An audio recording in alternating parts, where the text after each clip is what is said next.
कैसे हो मेरे पढ़ाकू? बढ़िया। आज हम पढ़ने वाले हैं नया टॉपिक। आज हम पढ़ने वाले हैं पोटेंशियल एनर्जी के बारे में। काइनेटिक एनर्जी हो गई, अब किसकी बारी? Potential energy. जैसे कि मैंने बताया था, मैकेनिकल एनर्जी कौन सी होगी? काइनेटिक एनर्जी और पोटेंशियल एनर्जी। काइनेटिक एनर्जी आप पढ़ लिए, अब आते हैं पोटेंशियल एनर्जी पे। तो आज का टॉपिक है the concept of potential energy. बहुत ही अच्छे से देखना आज का लेक्चर, और पूरा लेक्चर देखना, तभी समझ में आएगा concept of potential energy. The concept of potential energy.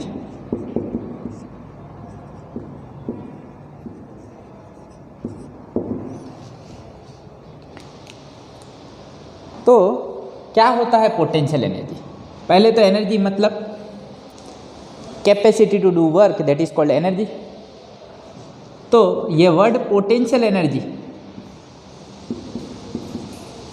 सुन के ही आप लोगों के दिमाग में कौन सी एनर्जी आ रही है? पोटेंशियल एनर्जी वर्ड सुनते ही आप लोगों के दिमाग में वर्ड आ जाता होगा स्टोर्ड एनर्जी। कैसी एनर्जी? Stored energy. तो ये स्टोर्ड एनर्जी किसकी वजह से हो सकती है? ये हो सकती है पोजीशन की वजह से, और it can be due to configuration of system.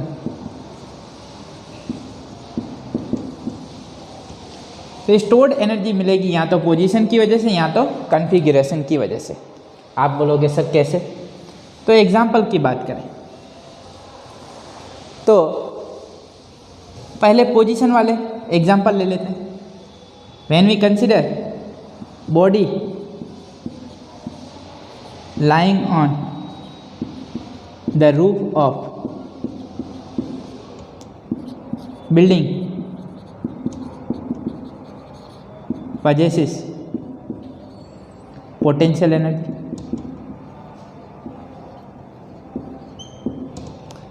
Body lying on the roof of building possesses potential energy. कुछ हाइट पे कुछ रखा हुआ है, ठीक है, तो उसके पास कौन सी एनर्जी है? कुछ एनर्जी स्टोर हुई है उसमें। वो एनर्जी कौन सी है? Potential energy. जैसे ही उसे गिरने दिया जाए तो उसकी स्पीड बढ़ती जाएगी। यस और नो? उसकी स्पीड बढ़ती जाएगी, मतलब उसकी जो पोटेंशियल एनर्जी है वो किस में कन्वर्ट होगी? काइनेटिक एनर्जी में। So body lying on the roof of building possesses some energy. उसके पास कुछ एनर्जी है, ठीक है, तो वो एनर्जी कौन सी है? That stored energy is nothing but potential energy. तो ये किसकी वजह से हुआ? पोजीशन की वजह से। क्या ठीक? सेकंड एग्जांपल लूँ तो water stored at some height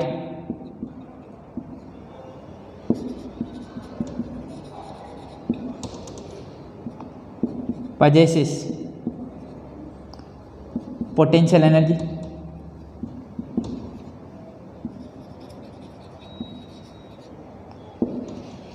जो डैम होते हैं उसमें वाटर को स्टोर किया जाता है। Water stored at some height possesses potential energy which can be used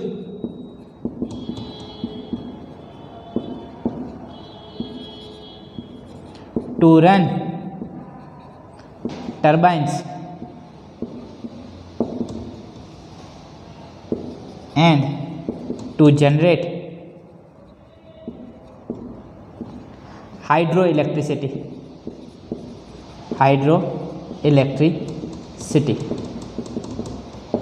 Right?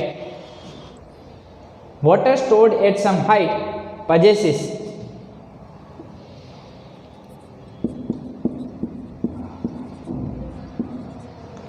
potential energy which can be used to run turbines and to generate hydroelectricity। Potential energy, right? So when water is stored at some height, then it has some potential energy which can be used to run turbines and to generate hydroelectricity। इसके बारे में आप लोगों ने standard 10 में पढ़ा होगा। ये हो गई पोजीशन की बात, ठीक है। ये दोनों केस हो गए पोजीशन के। अब कॉन्फ़िगरेशन की वजह से हमें स्टोर्ड एनर्जी कैसे मिलेगी? कॉन्फ़िगरेशन की वजह से then we can consider the example of a stretched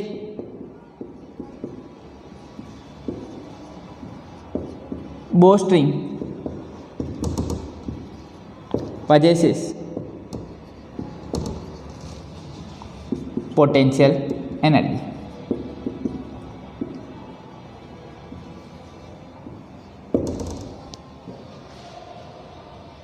जो एरो होता है, जब स्ट्रेच्ड बो स्ट्रिंग कंसिडर करते हैं तो जो एरो होता है जैसे ही हम छोड़ते हैं वो एरो कुछ स्पीड से जाता है, यस और no?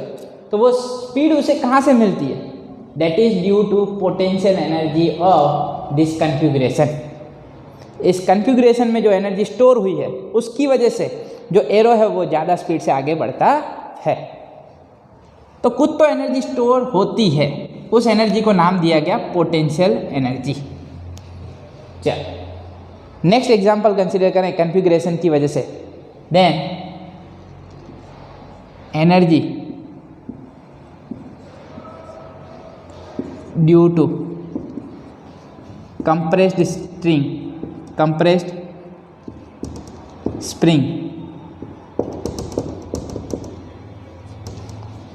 energy due to compressed spring in loaded gun, energy due to compressed spring in loaded gun is responsible for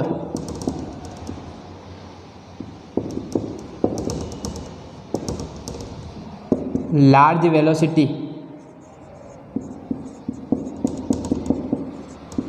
of bullet when it is fired from the gun. Energy due to compressed spring, जो gun होती है उसमें spring रहती है, energy due to compressed spring in loaded gun is responsible for large velocity of bullet when it is fired from the gun. कोई external force तो हम लगाते नहीं, फिर भी जब भी हम बुलेट फायर करते हैं तो उसकी रफ्तार बहुत तेज़ होती है। It has high kinetic energy, due to that it can pierce the target. तो ये एनर्जी आती कहाँ से? That is the energy due to compressed spring. तो जो कंप्रेस्ड स्प्रिंग होती है उसमें जो एनर्जी स्टोर होती है that is nothing but potential energy. तो ये दो एग्जांपल हो गए कन्फ्यूग्रेशन की वजह से। किसकी वजह से? कन्फ्यूग्रेशन। ये हो गए पोजीशन के लिए, ये हो गए कन्फ्यूग्रेशन के लिए। चल तो अब तुम्हें कुछ कुछ आइडिया आ चुका होगा कि क्या होती है पोटेंशियल एनर्जी। तो जैसे ही दिमाग में पोटेंशियल एनर्जी वर्ड आएगा मतलब आप लोगों को आइडिया आ जाएगा कि ये कैसी एनर्जी है? Stored energy. क्या ठीक? Some common types of potential energies. Common types of potential energies.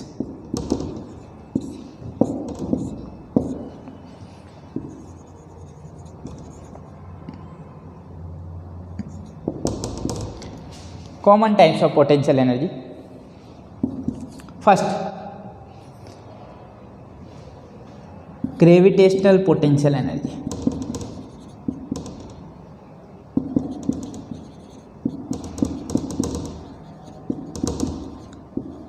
कैसी?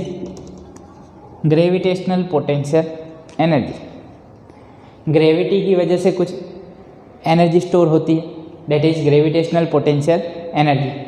When we have two objects having mass m1 and f2, if they are separated by some distance r, then it has potential energy U is equal to minus g m1 m2 by r. And about gravitational potential energy we will study in detail in chapter number 8.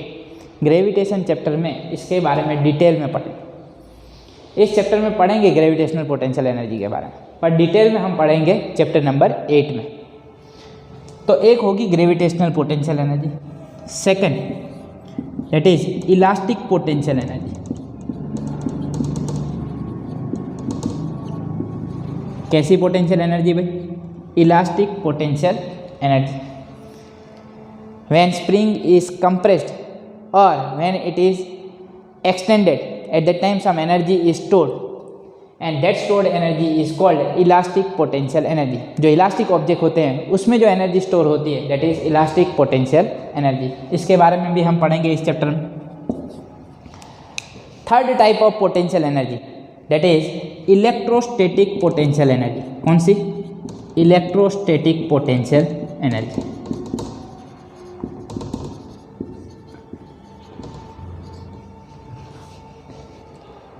When we consider system of charges, then some energy is stored in the system of charges that is called electrostatic potential energy.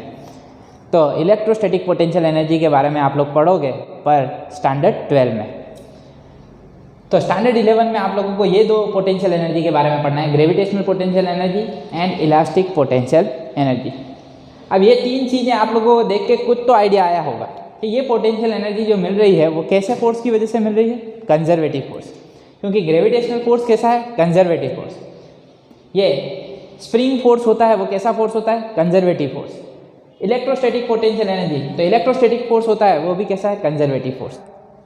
अब हम पढ़ने वाले हैं gravitational potential energy के बारे में। किसके बारे में? ग्रेविटेशनल पोटेंशियल एनर्जी के बारे में। पर ग्रेविटेशनल पोटेंशियल एनर्जी स्टार्ट करें उससे पहले आप लोगों को इतना लिख लेना चाहिए।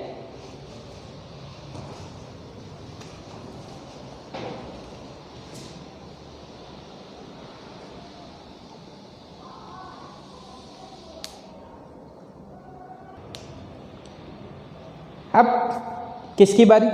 ग्रेविटेशनल पोटेंशियल एनर्जी की बारी। ग्रेविटेशनल पोटेंशियल एनर्जी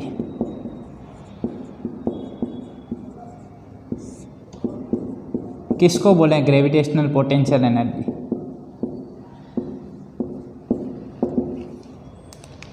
तो ध्यान से देखो, let me consider this as ground,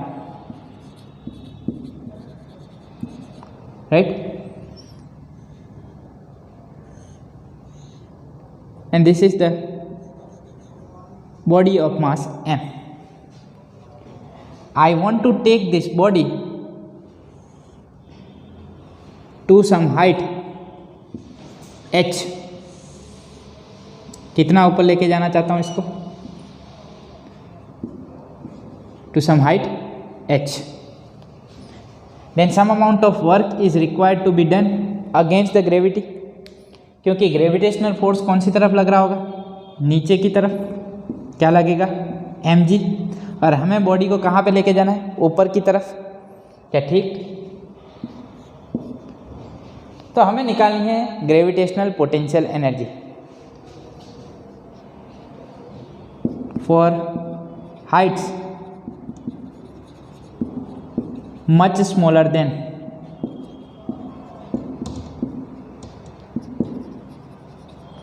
radius of earth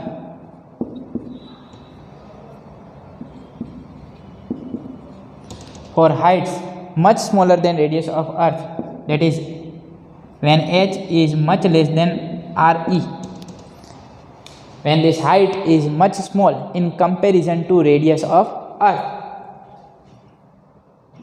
g can be taken constant. For heights much smaller than radius of earth, g can be taken constant. तो g की value constant रहेगी. What is g? That is gravitational acceleration. In chapter number 8 you will study that this value of g, gravitational acceleration, changes with height. But when we consider height much smaller than radius of earth, then this g will remain constant. We can take it constant.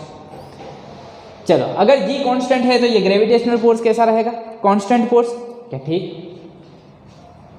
If I want to lift this body up, in lifting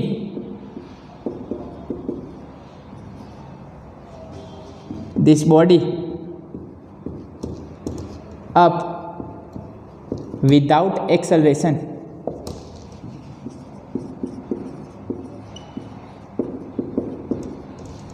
in lifting this body up without acceleration, force required is F is equal to, कितना force लगाना पड़ेगा बताओ। अगर इस body को ऊपर लेके जाना है विदाउट एनी एक्सेलरेशन, एक्सेलरेशन कैसा होना चाहिए? जीरो। अब एक्सेलरेशन जीरो मतलब नेट फोर्स क्या होना चाहिए? जीरो। मतलब जितना नीचे उतना ऊपर। तो ऊपर जो फोर्स लगाना होगा वो कितना होना चाहिए? F should be equal to mg। इतना ही सेम टू सेम फोर्स ऊपर की तरफ लगा दूं तो नेट फोर्स क्या हो गया? जीरो। और एक्सेलरेशन क्या हो जाएगा? जीरो। अब आप बोलोगे सर ऊपर जाएगी कैसे बॉडी?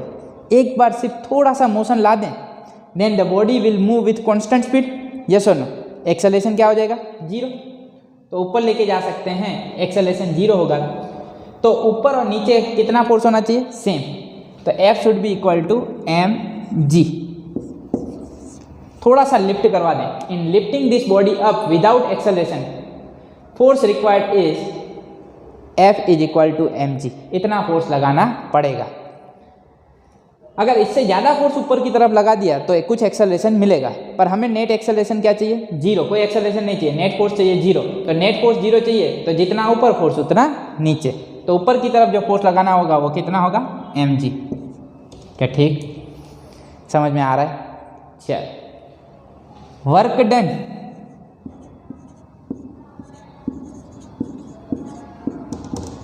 in lifting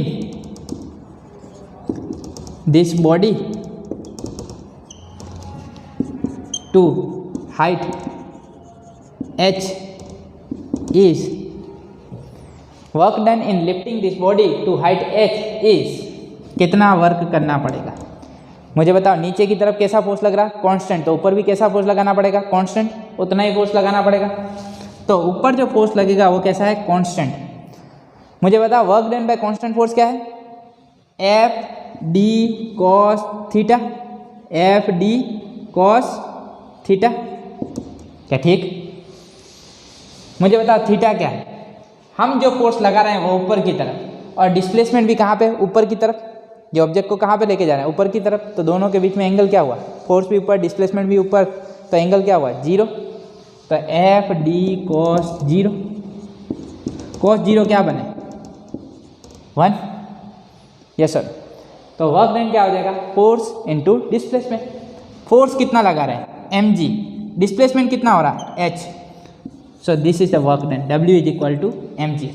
इतना वर्क करना होगा, इसको ऊपर लेके जाना है। mg h। Work done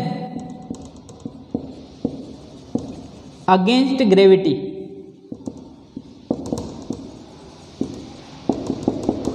work done against gravity is stored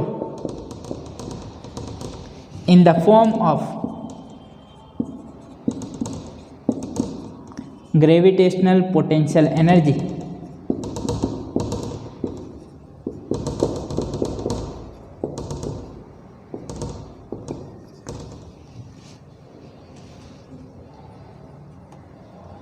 gravitational potential energy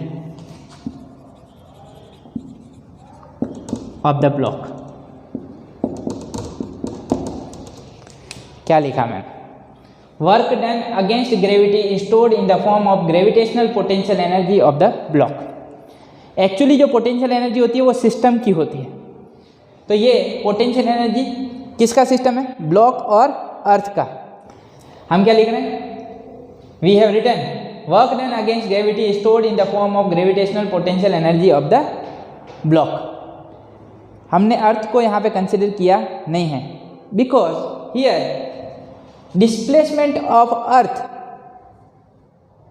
is zero. Earth का तो कोई डिस्प्लेसमेंट हुआ नहीं। डिस्प्लेसमेंट किसका हुआ? ब्लॉक का हुआ, राइट। तो यहाँ पे इसके फोर्स की वजह से अर्थ पे तो कोई इफेक्ट हो रही नहीं है। ये ब्लॉक जो है कुछ फोर्स लगाएगा अर्थ के ऊपर। Same amount of gravitational force will be applied on the earth by this block according to Newton's third law, but there isn't any displacement of earth।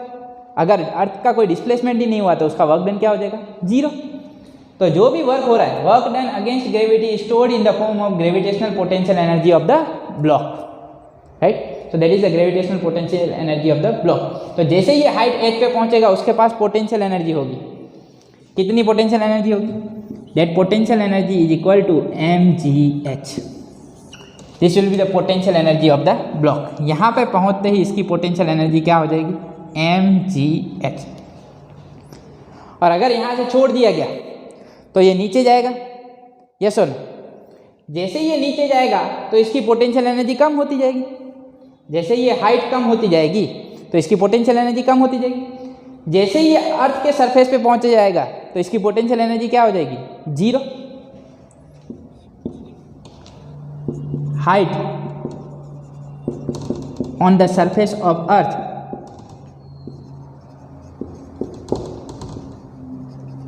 That is equal to 0। हम यहाँ पे ground को एक reference level consider कर रहे हैं, reference level.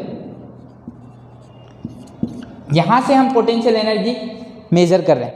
तो जब हाइट h पे होगा तो उसकी पोटेंशियल एनर्जी क्या है? mgh। मतलब यहाँ पे पोटेंशियल एनर्जी क्या है? 0। Height on the surface of earth that is 0। Therefore gravitational potential energy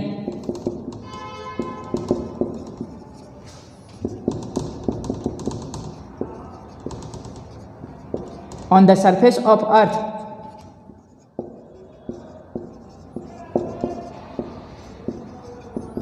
is equal to 0। gravitational potential energy on the surface of earth is 0। ये हमने कंसीडर की है। यहाँ पे 0 है इसलिए यहाँ पे पोटेंशियल एनर्जी क्या है? mgh। यहाँ पे अगर कुछ पोटेंशियल एनर्जी और होती तो वहाँ पे उससे ज़्यादा mgh मिलती। मान लो कि यहाँ पे पोटेंशियल एनर्जी क्या है? mgh। तो यहाँ पे क्या मिलती? 2 mgh। पर यहाँ पे मैं 0 कंसीडर कर रहा हूँ इसलिए यहाँ पे पोटेंशियल एनर्जी क्या मिल रही? mgh। इसकी कंपेरिजन में ये भी पता चल जाएगा, because potential energy is not important. What is important? Change in potential energy.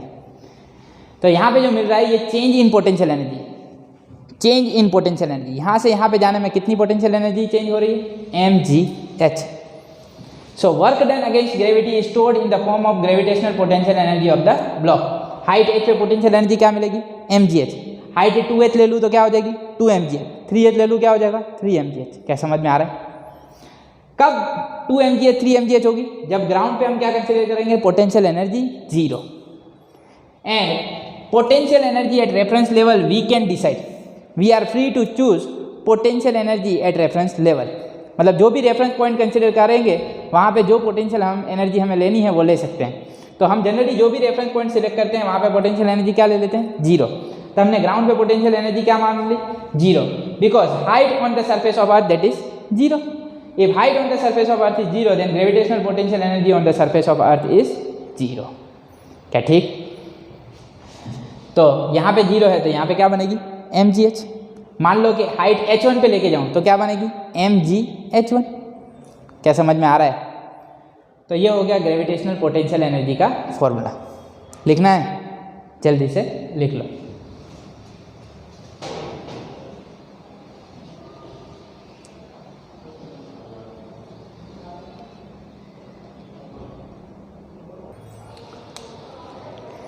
क्या ऑब्टेन किया हमने? ग्रेविटेशनल पोटेंशियल एनर्जी का फॉर्मूला। अब एक्चुअल में बात करते हैं पोटेंशियल एनर्जी की। इतना सब कुछ पढ़ लिया, ग्रेविटेशनल पोटेंशियल एनर्जी पढ़ ली। अब बताओ क्या बनेगा potential energy? Actually in physics potential energy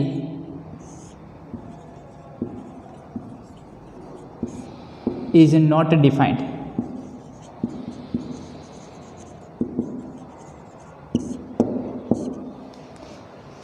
potential energy is not defined. Potential energy को डिफाइन किया जा सकता नहीं है। हाँ, स्टोर्ड एनर्जी जैसा कुछ माना जा सकता है, but it can not be defined. What is defined? In physics change in potential energy is defined. Change in potential energy is defined. तो जैसे कि मैंने बताया, अगर कोई रेफरेंस लेवल पे पोटेंशियल एनर्जी 0 मान लें तो हाइट h पे ग्रेविटेशनल पोटेंशियल एनर्जी क्या बनेगी? mgh। तो चेंज इन पोटेंशियल एनर्जी मिलेगा। आप लोगों को क्या मिलेगा? Change in potential energy. Delta U is equal to mgh, final minus initial. तो ग्रेविटेशनल पोटेंशियल एनर्जी के लिए जैसे मैंने लिया, क्या था? In the case of gravitational potential energy,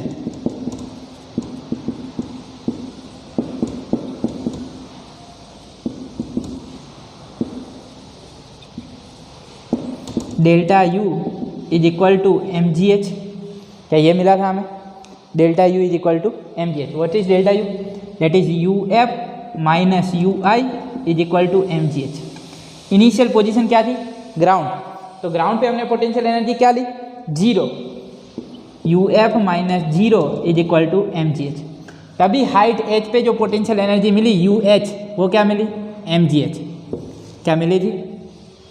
height h पे जो पोटेंशियल एनर्जी मिली वो क्या मिली? mgh। तो ये कैसे मिली? इनिशियली पोटेंशियल एनर्जी क्या ले ली गई? 0। तो ग्राउंड पे हम पोटेंशियल एनर्जी 0 ले रहे हैं, इसलिए हाइट h पे पोटेंशियल एनर्जी क्या बन रही है? mgh। So actually potential energy is not defined, change in potential energy is defined. ठीक है, रेफरेंस लेवल आप लोगों को डिसाइड करना है। उस रेफरेंस लेवल पे आप लोग पोटेंशियल एनर्जी 0 ले सकते हो। तो हमने रेफरेंस लेवल पे ग्राउंड पे हमने पोटेंशियल एनर्जी क्या मान ली? 0। वहाँ पे 0 होगी कि नहीं होगी हमको मालूम नहीं है, पर हमने क्या सपोज कर लिया? ग्राउंड पे पोटेंशियल एनर्जी है 0, इसलिए हाइट h पे पोटेंशियल एनर्जी क्या बन रही? mgh।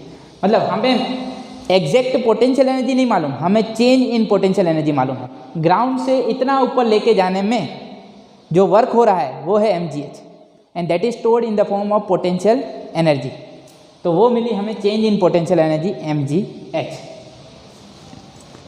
चलो, तो जैसे कि मैंने बताया change in potential energy is defined. तो क्या होता है change in potential energy? Change in potential energy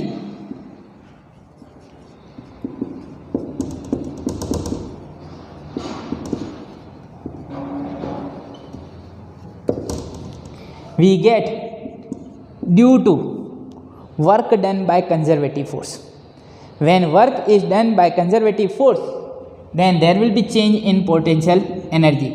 Delta U is equal to negative of the work done by conservative force.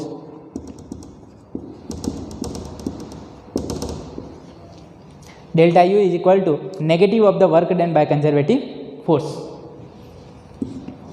ये याद रखना है आप लोगों को, हर जगह ये इक्वेशन लगेगा।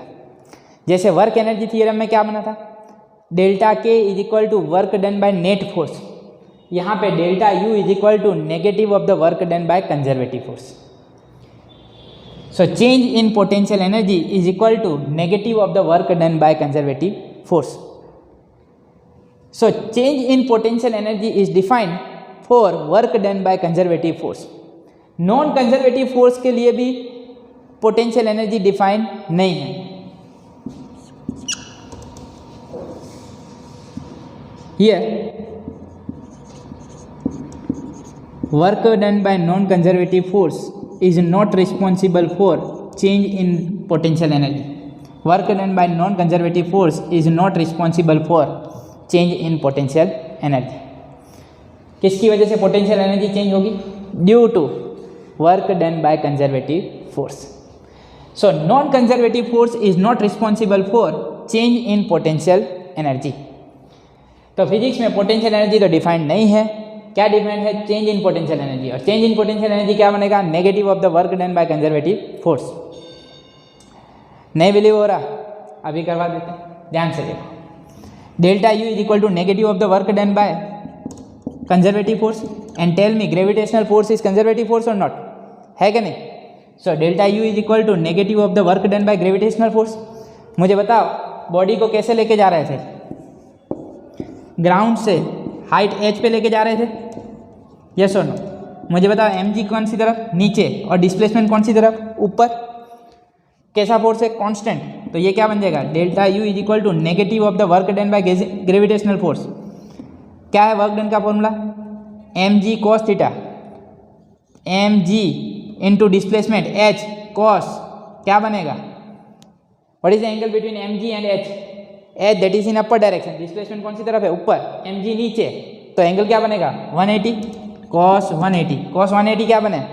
-1, तो delta U is equal to minus M G H into -1, minus minus plus delta U is equal to M G H.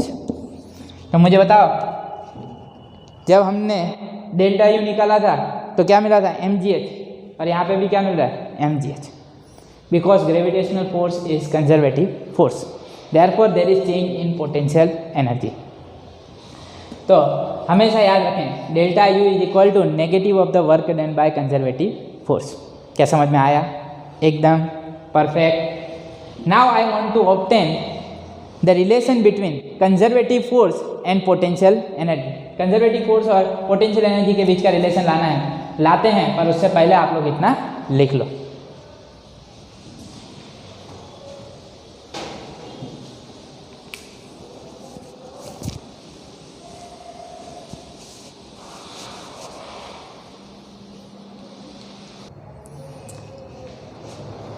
तो क्या बना भाई? Change in potential energy is equal to negative of the work done by conservative force. क्या ठीक? और what is the formula of work done by conservative force? Work done by conservative force, अगर work done निकालना है तो हम formula जानते हैं। In one dimension integration F X D X limit X I to X F. ठीक है, एक पोजीशन से दूसरी पोजीशन लेके जाने में जो वर्क डन होगा वो क्या होगा? Integration F X D X X I to X F. चलो, this is the work done by conservative force. So delta U will be what? Delta U का इक्वेशन क्या बनेगा? Negative of the work done by conservative force, मतलब negative of the X I to X F F X D X. Yes sir. So this way potential energy is defined. Change in potential energy is equal to negative integration from xi to xf fx dx। आप लोग इतना याद रख लो, change in potential energy is equal to negative of the work done by conservative force. चलो, now if you want to obtain the relation between this force and potential energy, then what we have to do? Differentiate. Differentiating above equation, we get, if we differentiate above equation then we will get delta u, differentiation करें क्या बन जाएगा? du minus as it is integration is the inverse of differentiation, तो integration चला जाएगा, fx as it is dx। अगर पूरे equation को डिफरेंशिएट करें तो डेल्टा यू का क्या हो जाएगा? D U minus as it is integration गया F X D X. So this can be written as therefore F X is equal to minus D U by D X. Here you can write D U X by D X in one dimension. Fx is equal to minus dux by dx. This is the relation between force and potential energy. This is conservative force. So relation between conservative force and potential energy, that is Fx is equal to minus du by dx. Negative of the first derivative of potential energy with respect to position is equal to conservative force. चलो, ये मिल गया हमें force और potential energy के बीच का relation. अब आप लोगों को इसका एक एग्जांपल दे देता हूँ। अगर हमें ग्रेविटेशनल पोटेंशियल एनर्जी चाहिए तो ग्रेविटेशनल पोटेंशियल एनर्जी हमें क्या मिली थी? Gravitational potential energy eight height h, that is mgh, कुछ यही मिले थी। यस और नो? तो ये जो पोटेंशियल एनर्जी मिली that is gravitational potential energy and gravitational force that is conservative force। तो उसी की वजह से पोटेंशियल एनर्जी में चेंज आ रहा है। तो अब हम रिलेशन लाते हैं, du by dx करूँ तो मुझे क्या मिलेगा? du by dh is equal to d by dh of mgh। ये sir, d by dh of mgh, mass that is constant, gravitational acceleration that is constant, then dh by dh by dh, that is 1, so this is nothing but mg। So du by dh is equal to mg. But as I told you, Fx is equal to, here we are getting force at height h, that is Fh is equal to minus duh by dh. duh by dh that is mg, so minus mg. तो यहाँ पे जो force मिला वो कौन सा है? Minus mg. Negative sign indicates, negative sign indicates gravitational force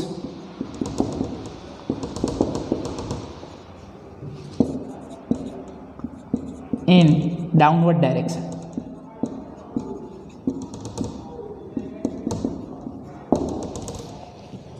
क्या बता रहे हैं? Negative sign, negative sign indicates gravitational force in downward direction.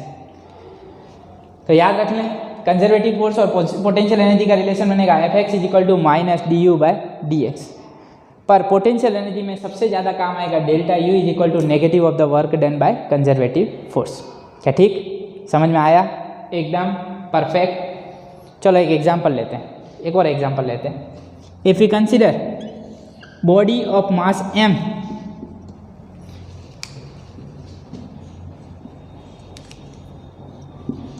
which is at rest on the top of inclined plane of height h. If it is at rest, then initial velocity will be 0. Now suppose here this inclined surface that is smooth, then friction will be 0. Then due to gravitational force this object will move in downward direction. When it comes to bottom of the inclined plane, at that time its a speed that is v, and that I want to find. अगर कोई friction नहीं है तो gravitational force की वजह से ये object कहाँ पे आएगा? नीचे. तो जैसे ही नीचे आएगा तो इसकी स्पीड क्या होगी? तो यहाँ पे जो एक्सेलरेशन है वो कौन सा है? Gravitational acceleration. तो मुझे बताओ, काइनेमेटिक इक्वेशन लगा सकते हैं. V square minus V not square is equal to 2AD. Yes sir. Final speed हमें निकालनी है. वी स्क्वायर इनिशियल स्पीड है 0, 2 ग्रेविटेशनल एक्सेलरेशन g, कितना डिस्प्लेसमेंट हुआ यहाँ से यहाँ तक? तो 2gh. Yes sir. So v is equal to √2gh. Speed is equal to √2gh. ये स्पीड मिल गई. क्या अब हम काइनेटिक एनर्जी निकाल सकते हैं? काइनेटिक एनर्जी निकालनी है तो क्या करेंगे? Half mv square. क्या करना है? 1/2 mv स्क्वायर. तो v अवेलेबल है, हाफ mv स्क्वायर निकालते हैं. पर उससे पहले आप लोग इतना लिख लो.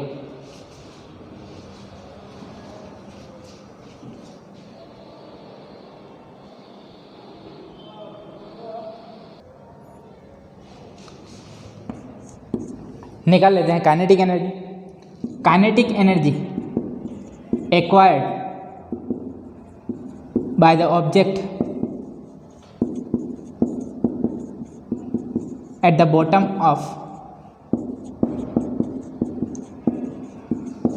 inclined plane is, क्या बनेगी kinetic energy? Half mv square 1/2 m as it is. V square क्या मिला? 2gh. 2gh 2 ने 2 को मार दिया तो क्या बना? mgh. What is mgh? This kinetic energy is equal to work done by gravitational force. ध्यान से देखो, इनिशियल काइनेटिक एनर्जी क्या है? 0. फाइनल काइनेटिक एनर्जी क्या बनेगी? Half mv square. ठीक है, तो यह है final kinetic energy, half mv square, and that is equal to mgh. अब कोई ऑब्जेक्ट यहाँ से नीचे की तरफ जा रहा है तो नीचे इसके ऊपर जो फोर्स लग रहा है वो क्या है? mg. और डिस्प्लेसमेंट कितना हुआ? h. तो work done by gravitational force क्या होगा? Gravitational force that is constant when height is very small in comparison to radius of earth. तो यहाँ पे अगर हाइट छोटी कंसिडर की जाए तो ग्रेविटेशनल फोर्स हो गया कांस्टेंट, तो mg कांस्टेंट, डिस्प्लेसमेंट भी नीचे की तरफ, ग्रेविटेशनल फोर्स भी नीचे की तरफ, तो वर्क डन क्या आएगा? Positive mgh. So work done by gravitational force work done by gravitational force is equal to change in kinetic energy. Initial kinetic energy तो जीरो है, so here we can say that kinetic energy acquired by the object at the bottom of incline plane is equal to work done by gravitational force. और ये तो क्या है, work energy theorem. Delta K is equal to work done by net force, friction तो है नहीं, तो कौन सा फोर्स लग रहा है, gravitational force. So work done by net force is equal to change in kinetic energy. अब मैं रिलेशन लाना चाहता हूँ डेल्टा के और डेल्टा यू के बीच में। किसके बीच में, डेल्टा के और डेल्टा यू के बीच में। चलो, तो डेल्टा के मिला हमें mgh। क्या मिला हमें डेल्टा के, mgh। क्या ठीक, इसे मैं ले लेता हूँ इक्वेशन नंबर 1। अब एट द बॉटम ग्राउंड ले लें तो यहाँ पे पोटेंशियल एनर्जी हम क्या मान सकते हैं, जीरो। और हाइट h पे पोटेंशियल एनर्जी क्या बनेगी, u is equal to mgh। तो इस केस में डेल्टा u क्या बनेगा, delta u is equal to uf minus ui। Finally कहाँ पे पहुँचता है ये ब्लॉक, ग्राउंड पे। तो ग्राउंड पे तो पोटेंशियल एनर्जी क्या है, जीरो। और इनिशियली कहाँ पे है, हाइट h पे, तो उसकी पोटेंशियल एनर्जी क्या बनेगी, mgh। तो चेंज इन पोटेंशियल एनर्जी क्या बन रहा, माइनस mgh। क्या ठीक, delta u is equal to minus mgh। Equation number 2। ध्यान से देखो, इक्वेशन 1 और इक्वेशन 2 को कंपेयर करें तो from equation 1 and equation 2 we can write delta K is equal to minus delta U. ये sorry, delta K is equal to minus delta U. इस minus को सामने ले लो तो mgh क्या बन जाएगा, माइनस डेल्टा यू। पर mgh तो क्या है, डेल्टा के, तो delta K is equal to minus delta U. Therefore delta K minus delta U को सामने लेके जाएं तो क्या बनेगा, delta K plus delta U is equal to zero. Change in kinetic energy plus change in potential energy is equal to zero in this case.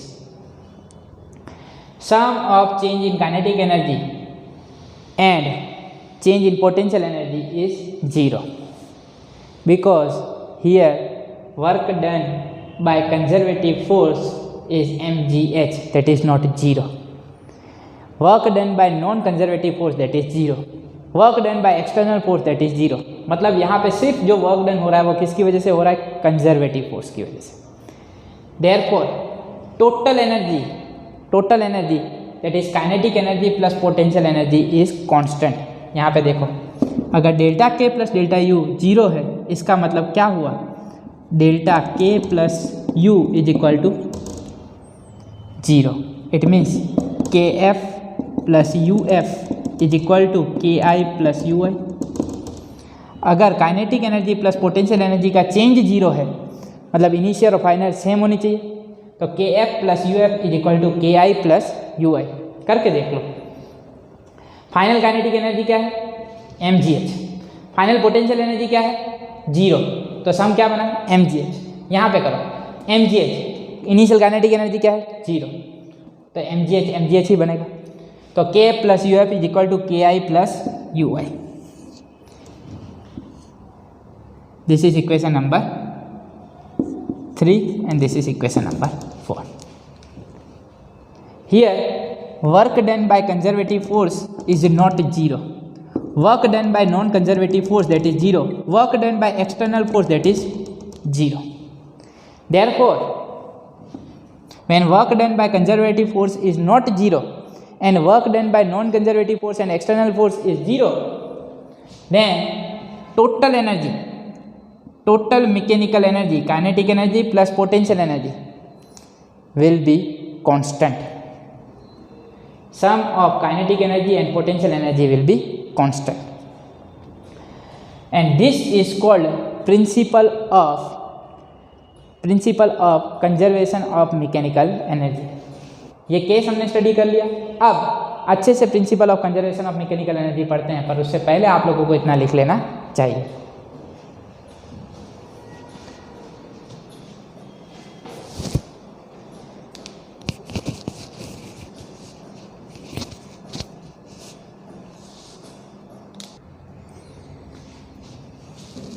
Next है the conservation of mechanical energy.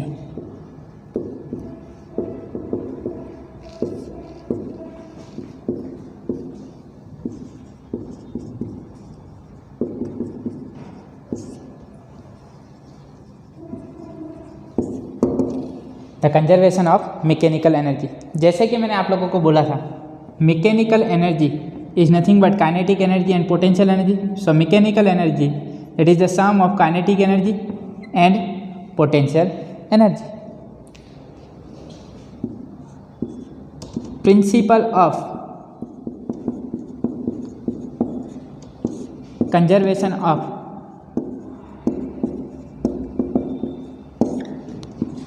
mechanical energy.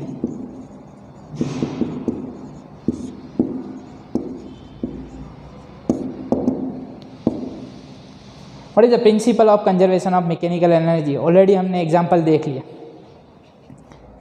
Mechanical energy क्या बनेगी? Sum of kinetic energy and potential energy. जब सिर्फ work done by conservative force होगा, work done by non conservative force zero, work done by external force zero, तब kinetic energy और potential energy का summation क्या रहेगा? Constant. That is nothing but principle of conservation of mechanical energy. Statement में लिख लेते हैं, mechanical energy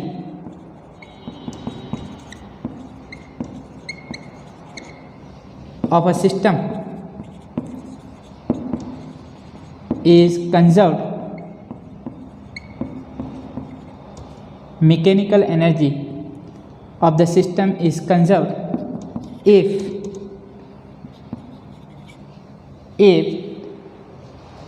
the forces doing work on it are conservative.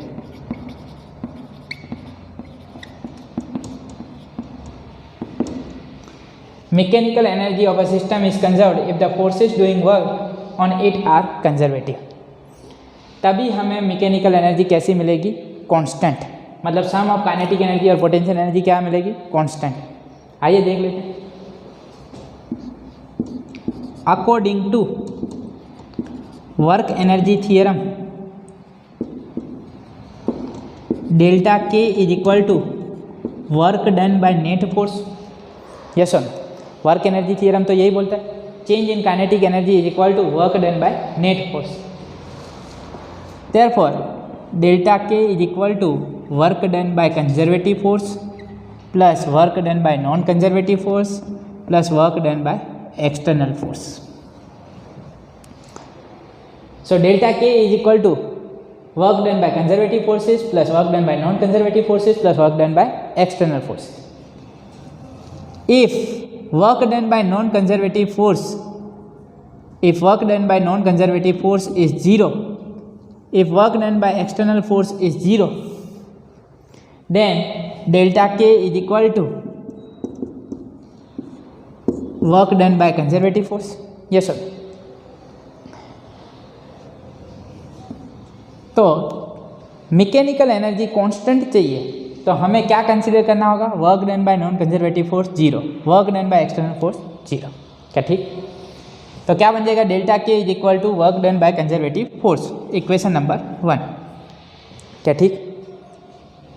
But work done by conservative force is nothing but F X D X. Yes sir, work is nothing but force into displacement. मैं constant force ले लूँ तो force into displacement F X D X, और if you take displacement delta X तो यहाँ पे ले लो delta X, F X delta X. Yes sir, if the displacement of the body is delta X, when we apply conservative force F X, then work done by conservative force is F X delta X. तो ये हो गया, but W C is equal to F X delta X, then delta K is equal to F X delta X, equation number 2। क्या ठीक? अभी अभी हमने पढ़ा, क्या पढ़ा? Change in potential energy, but delta U is equal to negative of the work done by conservative force, यही पढ़ा हम। But delta U is equal to negative of the work done by conservative force. but work done by conservative force is Fx delta x. Therefore this is nothing but minus Fx delta x, equation number 3. क्या ठीक? So delta u is equal to negative of the work done by conservative force. From equation 2 and equation 3, what can we say? Delta k is equal to Fx delta x, delta u is equal to minus Fx delta x, then delta k is equal to minus delta u. yes sir, बनेगा क्या नहीं? मान लो कि ये मिला 5 joule और delta U मिला -5 joule, तो क्या मैं बोल सकता हूँ delta K is equal to minus delta U? ये 5 है तो ये माइनस डेल्टा यू क्या बनेगा? -5 माइनस माइनस +5. तो delta K is equal to minus delta U. Therefore we can write delta K plus delta U is equal to 0. Delta K that is change in kinetic energy, change in kinetic energy plus change in potential energy is equal to 0. पर kinetic energy plus potential energy तो क्या है? Mechanical energy. अगर इसमें कोई change आ रहा है plus इसमें जो चेंज आ रहा है उसका समेशन 0 बन रहा है, मतलब मैकेनिकल एनर्जी इनिशियली जो होगी फाइनली भी वही होगी, तभी इसमें जो चेंज आ रहा है वो 0 है. Delta K plus delta U is equal to 0, it means change in mechanical energy that is 0. Delta K plus delta U is equal to 0, it means change in mechanical energy delta E M that is 0. It means mechanical energy in initial condition is equal to mechanical energy in final condition. Yes sir, final state में जो mechanical energy होगी वही initial state में होगी. Yes sir. Therefore we can say that mechanical energy of a system is conserved if the forces doing work on it are conservative. क्या ठीक? तो mechanical energy कैसी रहेगी? Conserve, constant. चलो इसको भूल जाओ, अब यहाँ पे आ जाते हैं. तो यहाँ पे क्या लिखेंगे? Delta K plus U is equal to 0. Yes sir. Therefore K F plus U F is equal to K I plus U I. K F plus U F is equal to K I plus U आई. बहुत ही important lecture है, थोड़ा lecture बड़ा हो गया है पर important lecture है. क्या है? K F plus U F is equal to K I plus U I. Equation number 4. This equation is valid only when work done by non conservative force is 0, work done by external force is 0 and work done by conservative force is not 0. Then K F plus U F is equal to K I plus U आई. क्या ठीक? तो ये equation कहाँ पे लगाना है समझ में आ गया? जब ये कंडीशन सेटिस्फाई होगी, work done by non conservative force 0, work done by external force 0, then only mechanical energy will be conserve. Right? Okay. यहाँ से क्या मिल रहा है? Sum of kinetic energy and potential energy is constant. If sum of kinetic energy and potential energy is constant, it means mechanical energy that is constant. Yes or no? Because mechanical energy that is equal to kinetic energy plus potential energy. Although individually kinetic energy and potential energy of a system may change from one state to another. मतलब हमने जो example consider किया था, यहाँ पे kinetic energy क्या थी? 0. Potential energy क्या थी? mgh. ठीक है. यहाँ पे पहुँचने पे काइनेटिक एनर्जी क्या हो गई थी?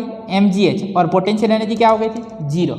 तो ध्यान से देखो, sum of kinetic energy plus potential energy is same, right? Because work done by non conservative force that is 0, work done by external force that is 0. अब जैसे जैसे ब्लॉक आगे बढ़ेगा तो उसकी स्पीड बढ़ेगी. यस और नो? और जैसे जैसे नीचे आएगा पोटेंशियल एनर्जी घटेगी. पर kinetic energy plus potential energy का समेशन तो क्या रहेगा? कांस्टेंट. हाँ, काइनेटिक एनर्जी चेंज हो रही है, पोटेंशियल एनर्जी चेंज हो रही है, पर उन दोनों का समेशन तो क्या रहेगा? कांस्टेंट. चाहे यहाँ पे लो, यहाँ पे लो, यहाँ पे लो, यहाँ पे लो, या बॉटम पे आ जाए, ठीक है, सम तो क्या रहेगा? कांस्टेंट. क्या ठीक? तो याद रखें principle of conservation of mechanical energy. Mechanical energy of a system is conserved if the forces doing work on it are conservative. तो यहाँ पे हमारा आज का लेक्चर खत्म होता है. लिखने के लिए समय मिलेगा, पर आज का लेक्चर बहुत ही इम्पोर्टेंट लेक्चर है. आज का लेक्चर बहुत ही इम्पोर्टेंट लेक्चर है. अगर ज़रूरत पड़े तो इस वीडियो को 2 से 3 बार देखो, ठीक है, क्योंकि आगे आने वाले जो सवाल हैं वो ये सारे कंसेप्ट का यूज़ करके ही सॉल्व होंगे, ठीक है। ग्रेविटेशनल पोटेंशियल एनर्जी हो चुकी है, स्प्रिंग पोटेंशियल एनर्जी भी ये पढ़ेंगे, कुछ न्यूमेरिकल्स भी सॉल्व करेंगे। पर पहले आज हमने जो करवाया, आज के लेक्चर में जो करवाया है उसका कंसेप्ट क्लियर होना चाहिए, ठीक। I am stopping here. स्वस्थ रहें, मस्त रहें, दीपक सर के साथ पढ़ते रहें। मिलते हैं नेक्स्ट लेक्चर में, तब तक के लिए बाय बाय, थैंक यू।